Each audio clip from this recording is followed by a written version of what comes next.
Good morning, class. I hope everyone is well. So, my name is Tumiso Makubela.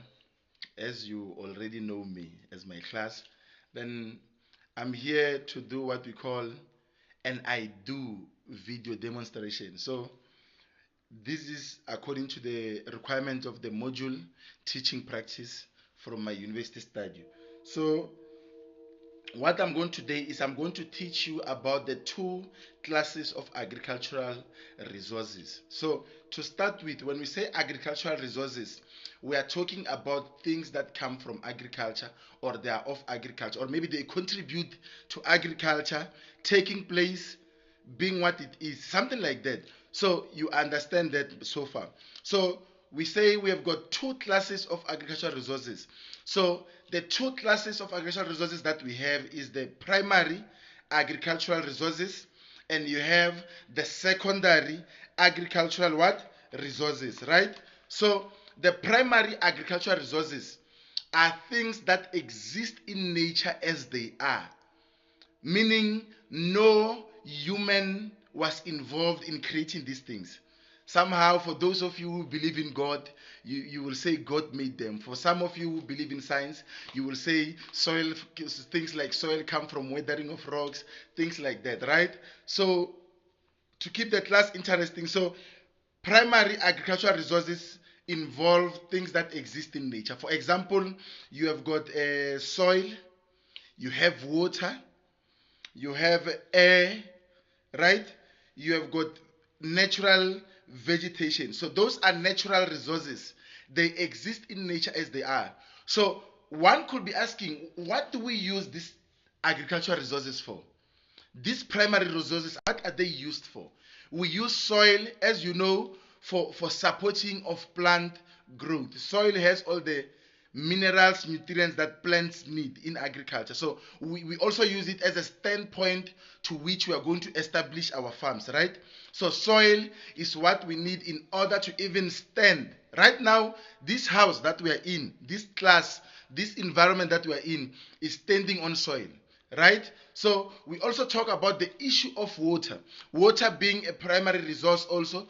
Water provides our plants that we plant in agriculture, that we planted on the soil with for irrigation purposes, because plants need water in order for photosynthesis to take place, for plants to grow, for plants to produce their own food. They need water for that. So the other one that we talked about is land covers soil mostly, and then we're talking about the topography, the way in which the slope of the land appears. You wouldn't want to plant in a very steep surface because you want to avoid water runoffs and things like that, right?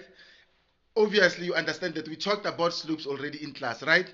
That you've got the steep slope, a gentle slope, and a semi-steep and gentle slope, right? So you would want to plant on a flat land or a semi-steep whereby soil erosion will take place so easily. The other one is natural vegetation. So we always believe that all these plants that we choose to come with and domesticate, they were once in the wild. So they were eradicated or removed from their originality and then brought to us, right? So there is natural vegetation. So the secondary resources, they are human made. Now you are involved as a human in order to create this certain resource, right? So these secondary resources, most of them come from the result of these primary resources that we discussed. For example, the milli that you have, the milli that you have, for it to be there should have been a corn plant somewhere, right? Planted somewhere. So in Sepedi re bitsa mabele. So mabele a gashiwa, and then you harvest them, and then you create milli, right? You have got nuts, right? And then another thing that you have is things like plant stocks, right?